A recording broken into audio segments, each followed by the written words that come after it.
Hello world, I'm Twist, and welcome back to Raw Recapping Review.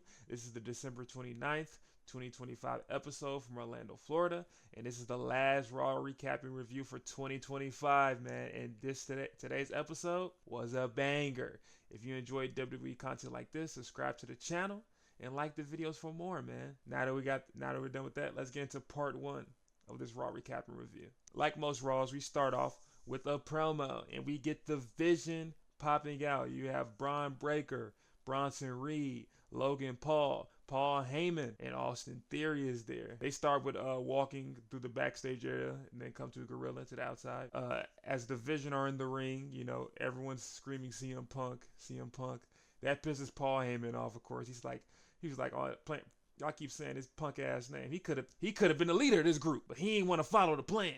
And then he goes around and says, in the next 5 years, y'all gonna be talking about these guys in the ring as WrestleMania main eventers, saying they're all gonna be involved in the main events for the next 5 years. And then he formally announces that Austin Theory is a member of the Vision. Tells him to go earn his keep. He gives him the mic so he can get his little promo in. Before he even talk, they booing bro out the building. They on his ass. They just booing him. They booing him. But first off, he started glazing. He called Bron Breakker the next champ and everything. He just hit and for the last few episodes, CM Punk, he ain't been having no straight down on go. This time he actually singing along with the crowd, sing the song. He trying to hear the people. He like, what y'all saying? Look in my eyes. You know what I'm saying? He all geeked. He walked down to the ring, and Punk say something crazy about Theory. He said, "Hey, I just see you just spitting all on it, doing tricks on it to Theory." He was like, "Kid, but I'm not here to talk to you. I'm here to talk to Bron Breakker, that kid."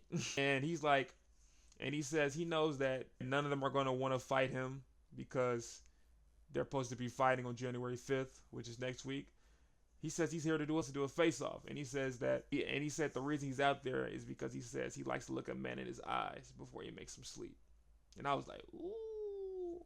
And he was like, hey, get your mans up the ring so we can do the face-off. You're like, you scared? You scared, little pup? You scared, little dog? Bron, like, he tell the guys, he like, I got this. Y'all can leave. Bron lays an impressive promo, basically implying that he's tired of everyone saying he's next up, that he's the future. He says, the time is now. It's Bron's turn now. And then Punk goes on to tell Bron after this promo that he knows he's ready. He knows that he has the potential and he has the abilities and all the things to be the next champ, but he's not ready to lose the belt. He's not ready to not pop out with the belt, be with the fans, tell them it's not a good day to be alive on a Monday night. You know what I'm saying? They basically just ended off with a face-off, and he even jabs the mic with Bron before he heads out, knowing they're not gonna fight him. So pretty fire promo battle between these guys. I can't wait for the match.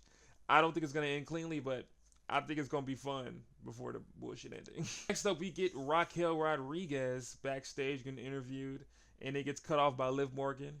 She says that Dom is now hurt and that they really need a big win for the Judgment Day, and that how maybe she could help Raquel, but Raquel's cut that off. She's like, who said I need help? And then Roxanne was like, Roxanne, Roxanne. That's what Raquel's like. And then Roxanne pops up out of nowhere. She's like, somebody said my name? And so they try to just uplift and just inspire Raquel. But Raquel's like, okay, they tell her good luck. Raquel's like, I don't need luck.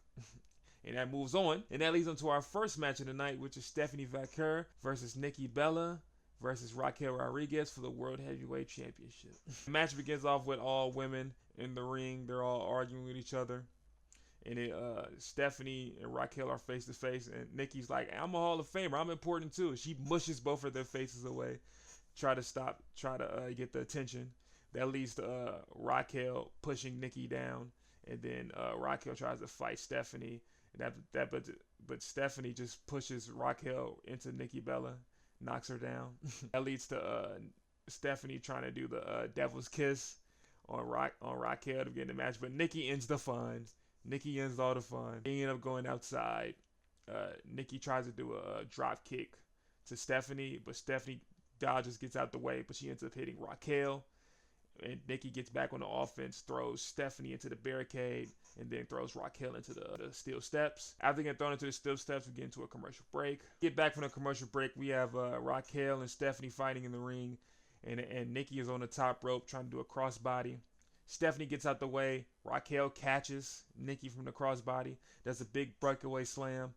Raquel then proceeds to get Stephanie and try to go for the gory special. It's kind of like a bear hug, but in reverse. So she's like wrenching down like this.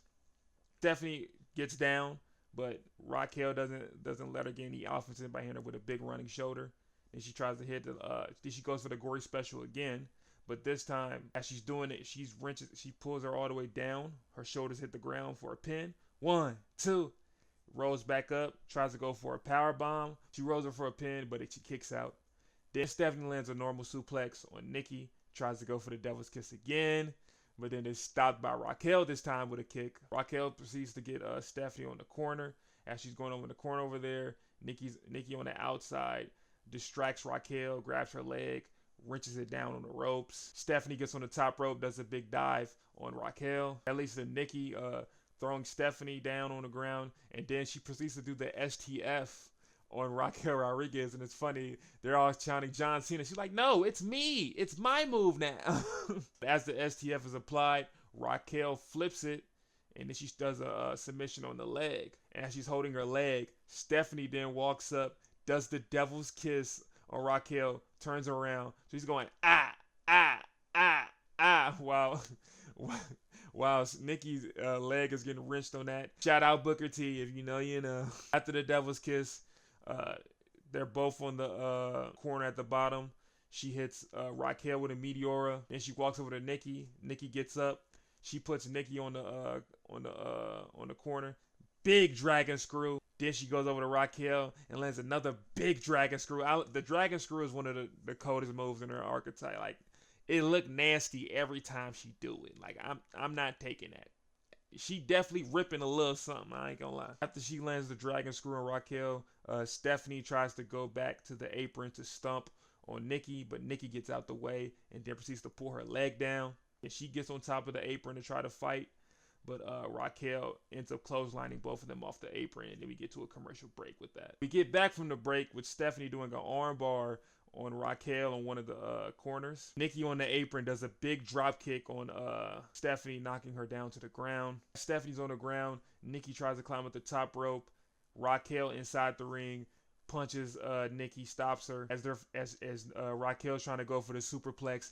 Then Stephanie gets up on the corner, tries to fight. Now Raquel's trying to do a superplex on both of them. Nikki rolls over, does a flip over to Raquel to do a powerbomb position. And so Raquel does a superplex while she's getting powerbombed by Nikki. And it's a crazy spot. I'm surprised they pulled that off. Nikki goes for the pin on Raquel. You only get a 2 count. She's going crazy. Just goes for the pin on Stephanie. Another 2 count. They both get up. And then Raquel tries to land a big boot on Nikki, but she hits Stephanie instead. That leads to Nikki trying to get a roll up on Raquel. We get a 2 count on that. After the 2 count, Nikki is on does her little corner kick to Raquel, but Stephanie gets up, grabs Nikki for a brutal angel's wings. It looked like her knees directly hit her face.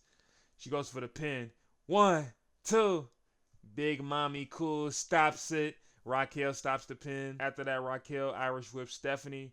Stephanie goes for a tilt-a-whirl. It gets caught by Raquel. She's big, strong. She catches her, tries to go for the suplex, but that gets reversed into a small package, and we get a 1, 2 kick out of that. Now Raquel has the upper hand. She has Stephanie in the corner, and while Nikki tries to attack, try to go for a boot, she gets caught by Raquel. Raquel goes for the Tejana bomb, lifts her up. She sees Stephanie in the corner, tries to pick her up. She lifts up both of the women. As they're both up, Stephanie rolls down. Raquel can still land a Tejana bomb on Nikki. Boom, slams her. Stephanie grabs Raquel, throws her out the ring. 1, 2, 3. Stephanie Vaquer wins. She pins Nikki. And I'm not going to lie to you, man. This match was so hard-hitting and action-packed. I could barely write my notes for this match. Like, I'm looking up and down. I'm like they going insane. These women went crazy in this match. But yeah, overall, this match was very fun, very entertaining. And Stephanie is still la primera.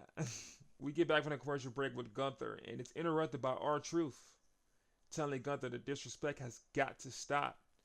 He calls him a piece of shit, but finally he does it by he's saying everybody says you're a piece of, and then goes to his ear and goes, shit, and tells him he's not a good person.